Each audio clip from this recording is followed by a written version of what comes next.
ሰላም ሰላም የሃፒነስ ፕሮፐርቲ ዩቲዩብ ቻናል ተከታታዮች፣ ዛሬ ደግሞ የምንገኘው አያት አካባቢ የሚገኝ ኮምፓውንድ ውስጥ ነው። ጄች ጸሚክስ ያስገነባቸው ኮምፓውንድ ግቢ ውስጥ ነው የምንገኘው።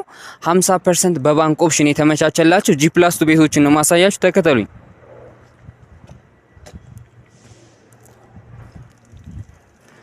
ይሄ የምትመለከቱት ግቢ በሩ ተንሸራታች ስለሆነ ከ2 እስከ 3 መኪና የሚያዝ ካፓሲቲ ያለው ግቢያችን ነው።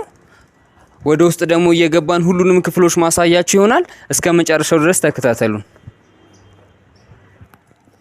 እንደገባን ወደ ቤታችን የምናገኘው በስተቀኝ በኩል ሊቪንግ እና ዳይኒንግ ሩማችንን ይሆናል።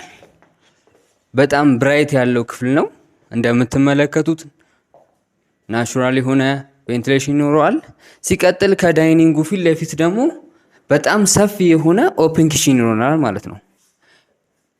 ኳሊቲ ካላቸው ማቴሪያሎች የተሰራ ነው። በጣም ብዙ ነገር መያዝ የሚችል ኦፕን ኪችን ይኖራል።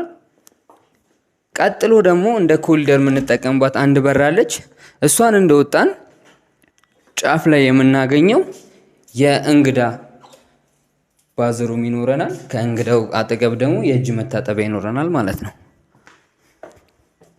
ለዚህ የዩቲዩብ ቻናል አዲስ የሆናችሁ ቤተሰቦች ላይክ፣ ሼር እና ሰብስክራይብ ማድረግ ቤተሰብ ይሁኑን። ግቢው ወደ ላይ በምንወጣ ሰዓት በጣም ጥሩ የሆነ እይታ ይኖረዋል። በጣም ነው የሚያምረው ግቢው። የተጠቀሟቸው ኢንቴሪየርም ግቢውን ውበት ሰጥተውታል። ይሄ እንደገባን አንደኛ ፎቅ ላይ የምናገኘው ክፍል የራሱ የሆነ እይታ ያለው ሻይ ቡና ማለት የሚፈልግ ሰው ካለ፣ መጽሐፍ የማንበብ ልምድ ካላችሁ በጣም ጥሩ እይታ ያለው ክፍል ነው። ጫፍ ላይ የምናገኘው ደግሞ የልጆች መኝታ ቤት ይሆናል።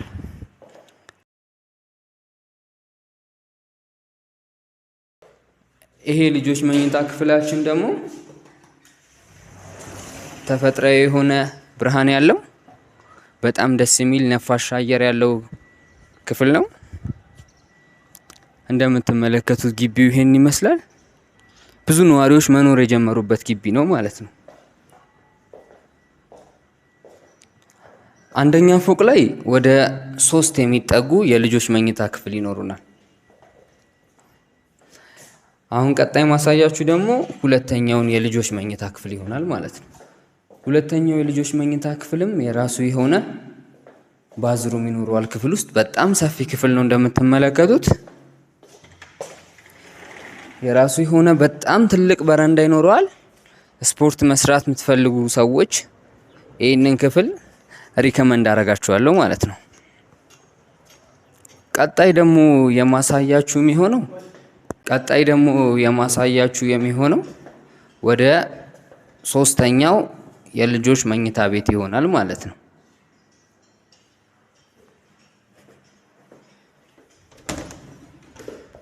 ሶስተኛው የልጆች መኝታ ቤትም የራሱ የሆነ ተፈጥሯዊ ብርሃን ያለው የራሱ በረንዳ ያለው ክፍል ነው።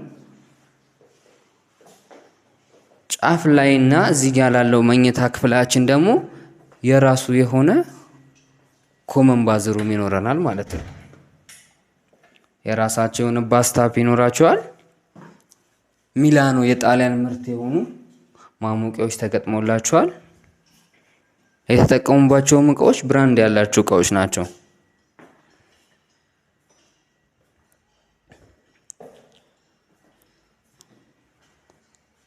ቀጣዮቹን ክፍል ደግሞ ወደ ላይ የወጣን ማሳያችሁ ይሆናል።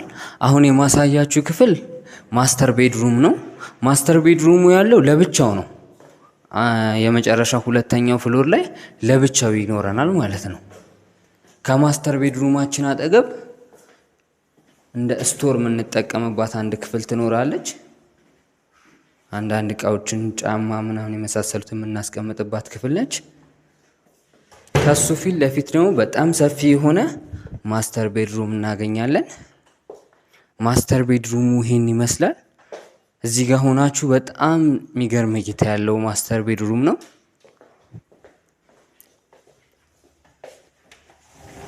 በጣም ሰፊ የሆነ ራሱን የቻለ በረንዳ ያለው ማስተር ቤድሩም ነው ማለት ነው።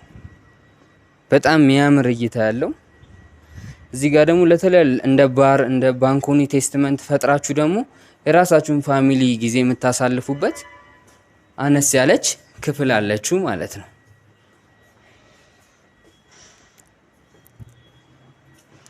ቀጣይ የማሳያችሁ ደግሞ የዚህን መታጠቢያ ቤት ይሆናል። ረጅም የሆነ ወኪንግ ክሎዜት ይኖረዋል እንደምትመለከቱት።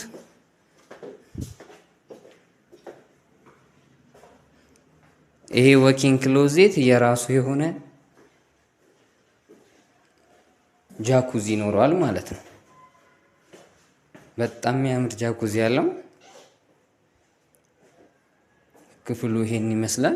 አሁን ደግሞ ማሳያችሁ ከጀርባ ያለውን የሰራተኛ ክፍል፣ ትራዲሽናል ኪችን እና 2 ሰርቪስ ክፍሎችን ይሆናል። ተከተሉኝ፣ እሱ ደግሞ ላሳያችሁ። በጀርባ ትራዲሽናል ኪችን ይኖረዋል። ጫፍ ላይ የምትመለከቱት ይሄ የሰራተኛ መኝታ ቤት ነው። ከሰራተኛ መኝታ ቤት ፊት ለፊት ደግሞ የምትመለከቱት ላውንደሪ ስፔሳችንን እና ትራዲሽናል ኪችናችንን ነው።